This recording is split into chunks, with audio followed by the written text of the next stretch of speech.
అశ్వత్థ వృక్షం ఎట్లా అయితే వేర్లు పైన కింద ఎట్లయితే ఎంత దూరం అయితే వ్యాపించున్నదో అంత దూరంగా వ్యాపించున్నది. తర్వాత దానికి అనుగుణంగానే పెద్ద కాండం వచ్చింది.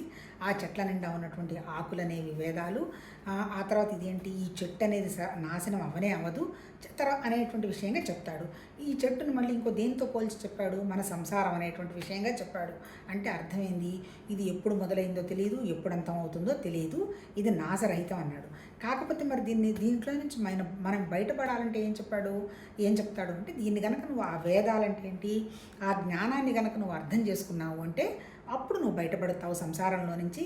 అంటే ఏంటి, నువ్వు జ్ఞానస్థితికి వెళ్ళిన దాకా నీకు దుఃఖం పోయే ప్రసక్తి లేదు అంటాడు. మరి జ్ఞానం అంటే ఏంటి అనేటువంటి విషయాన్ని మనకు భగవద్గీత చెప్పడం జరిగింది. ఎట్లా, మన దగ్గర 3 గుణాలు ఉన్నాయి. సత్వగుణం మనసు, రజోగుణం ప్రాణం, తర్వాత తమోగుణం శరీరం, 3 ఉన్నాయి. అట్లాగే ఇంకా ఏం చెప్తాడు, తర్వాత నాశనం కాకుండా ఉన్నటువంటి ఒక పరమాత్మ తత్వ శక్తి ఉంది.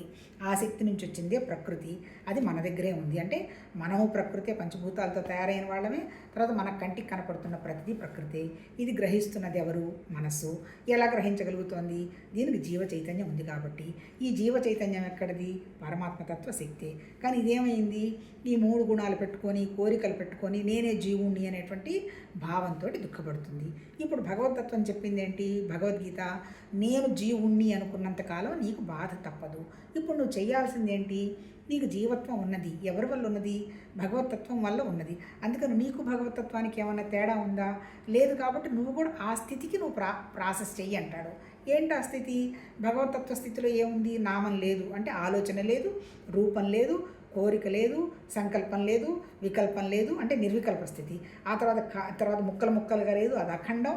తర్వాత చలనం లేదు, అలాంటి స్థితిలో ఉన్నది. ఇప్పుడు నువ్వు చేయాల్సింది ఏంటి, నీ మనసును కూడా అటువంటి స్థితికి బ్యాలెన్స్ చెయ్యాలి. అంటే అటువంటి స్థితిగా నువ్వు సమత్వానికి తీసుకురావాలి. ఎప్పుడైతే సమత్వంగా తీసుకొని వస్తావో నీ దగ్గర జ్ఞానశక్తి ఉంది, క్రియాశక్తి ఉంది, ఇచ్ఛాశక్తి కూడా ఉంది. ఈ ఇచ్ఛని ఏం చేయాలి నువ్వు, ఇచ్ఛ అంటే కోరికని, ఈ కోరికని అంతా భగవతత్వం తప్ప ఇంకొకటి ఏమి కాదు కదా అనేటువంటి భావంగా తీసుకొని వచ్చినప్పుడు నువ్వు సర్వత్రా పరమాత్మతత్వాన్ని చూసేటువంటి అవగాహన కొంచెం పెరుగుతుంది. ఎప్పుడు పెరుగుతుంది, నేను జీవుణ్ణి అనుకున్నంతకాలం పెరగదు. జీవుడి లక్షణం ఏంటి, భేదం, నేను వేరు అది వేరు, సపరేషను, మోహం, ఇవన్నీ ఉన్నాయి. నేను జీవుణ్ణి కాదు, నేను కూడా భగవతత్వాన్ని అనేటువంటి భావాన్ని కొంచెం మనసులో ఎక్కువగా పెట్టుకుంటున్నప్పుడు చిన్నవి మనకి జ్ఞానేంద్రియాలు ఉన్నాయి కదా, కళ్ళు చూస్తే, ముక్కు వాసన చూస్తుంది, చెవులు వింటాయి, అన్ని భేదాలు కనపడుతూనే ఉంటాయి. ఇటువంటి భేదంలో కూడా మనమంతా ఒకటే అనుకున్నప్పుడు మనలో ఉన్నటువంటి రియాక్షన్ తగ్గుతుంది. ఆ రియాక్షన్ ఎప్పుడైతే తగ్గుతుందో మనకి ఎక్కడ చూసినా ఒక రకమైనటువంటి గౌరవం, ప్రేమభావం